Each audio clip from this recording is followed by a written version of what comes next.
సంఘముత్తగా స్థాపించబడలే మన ప్రభు కార్చినట్టుగా ఆదిమ సంఘంలో అనేకులు రక్తం గార్చారు. క్రైస్తవులు అనేకులు రక్తం గార్చి ఆ పాపముతో పోరాడారు, అబద్ధముతో పోరాడారు, శత్రు సమముతో పోరాడారు. వాళ్ళు మనకు కనబడకపోవచ్చు కానీ వాళ్ళ త్యాగ ఫలితం నేటికి క్రైస్తత్వం భూమి మీద మనుగడ కొనసాగిస్తుందంటే దేవుని బిడ్డలారా, అలాంటి ప్రార్థనా పరులు, అలాంటి భక్తి పరులు, వాళ్ళ త్యాగం యాగం వాళ్ళు సాటి చెప్తా ఉన్నారు. ఈరోజు ఆ జ్వాల, ఆ కాగడ నీ చేతికి వచ్చింది, నువ్వు ఏమని ప్రకటిస్తున్నావు లోకాన్ని? స్తోత్రం చెప్తాం అందరము. కాబట్టి దేవుని వ్యతిరేకించి నిలవగలిగిన వాడు ఏ రాజ్యము, ఏ సామ్రాజ్యము లేదండి. ఈరోజు కొన్ని చరిత్రలో మనం గమనిస్తే క్రైస్తవులు కూడా అసూలు బారారు, క్రైస్తవులు కూడా కొలోజియంలో వేయబడ్డారు, సింహాల బోన్లో వేయబడ్డారు, తారుబూసి నిప్పంటించారు. అప్పుడు ప్రభువేడి? వాళ్ళ పిల్లల మీద సింహాలు దాడి చేస్తున్నప్పుడు ప్రభువేడి? వాళ్ళ తలలు నరుకుతున్నప్పుడు ప్రభువేడి? వాళ్ళు షూట్ అవుతున్నప్పుడు ప్రభువేడి? ఆయన అనుమతి ఉన్న వారికి హతసాక్షులు అవుతారు. ఆయన అనుమతి ఉంటేనే వాళ్ళు అప్పగింపబడతారు. ఆయన అన్నాడు, మీరు మహాసభ ఎదుట ఇవ్వబడ్డప్పుడు, అధికారులు ఎదుట నిలబడ్డప్పుడు ఏమి మాట్లాడాలని మీరు కలవరపడకండి. ఆ సమయంలో నా తండ్రి ఆత్మ మీతో ఉండి మీ నుండి పలికిస్తాడు ఏమి కావాలనో, ఆ సమయంలో మీకు ఏమి జవాబు ఇవ్వాలనో. నా తండ్రి ఆత్మ మీతో ఉండి మీతోను పలికిస్తాడు.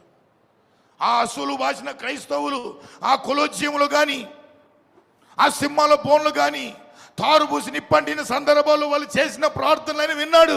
కానీ ఆయన అంగీకరించాడు. కుమారుడా, ఈ విధంగానే నేను తీసుకోవాలనుకున్నాను, ఈ విధంగానే నేను నా ఎద్దుకు పిలుచుకోవాలనుకున్నాను, సహించు, శ్రేష్టమైన బహుమానం నీకు ఇస్తాను.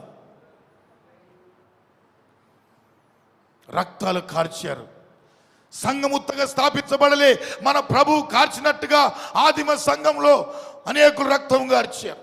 క్రైస్తవులు అనేకులు రక్తం గార్చి ఆ పాపముతో పోరాడారు, అబద్ధముతో పోరాడారు, శత్రు సమముతో పోరాడారు. వాళ్ళు మనకు కనబడకపోవచ్చు కానీ వాళ్ళ త్యాగ ఫలితం నేటికి క్రైస్తత్వం భూమి మీద మనుగడ కొనసాగిస్తుందంటే దేవుని బిడ్డలారా, అలాంటి ప్రార్థనా పరులు, అలాంటి భక్తి పరులు, వాళ్ళ త్యాగం యాగం వాళ్ళు సాటి చెప్తా ఉన్నారు. ఈరోజు ఆ జ్వాల, ఆ కాగడ నీ చేతికి వచ్చింది, నువ్వు ఏమని ప్రకటిస్తున్నావు లోకానికి? లోకమే శ్రేష్టం అంటున్నావా? నీ ప్రభువు శ్రేష్ఠుడు అని చెప్తున్నావా? ఎవరి ప్రకటిస్తున్నావు?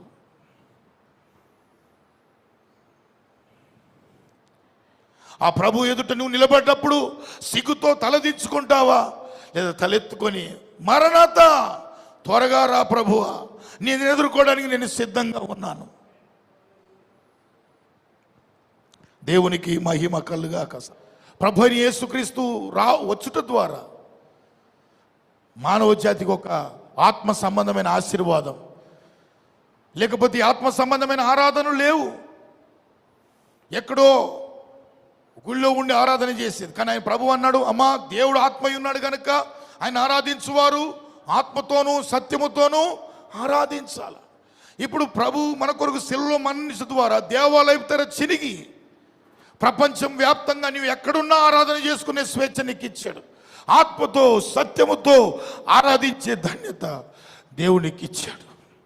ఒంటరిగా ఉన్న ఆరాధించే ధన్యత, ముగ్గురితో ఉన్న ఆరాధించే ధన్యత, 10 మందితో ఉన్న ఆరాధించే ధన్యత, ఆయన అనుభవించే ధన్యత, ఆయన స్వరం వినే ధన్యత, ఆయన వాగ్దానాలు పొందుకునే ధన్యత, ఆయనను ప్రత్యక్షతను చూచే ధన్యత, మనోనేత్రాలు వెలిగింపబడిన వారై మహిమ లోకాన్ని, ఆ నిత్యత్వమైన దేవుణ్ణి మనము భూమి మీద అనుభవించే ధన్యత ఆయన మనకు అనుగ్రహించాడు.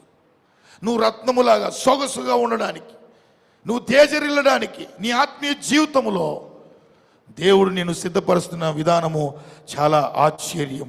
దేవునికి మహిమ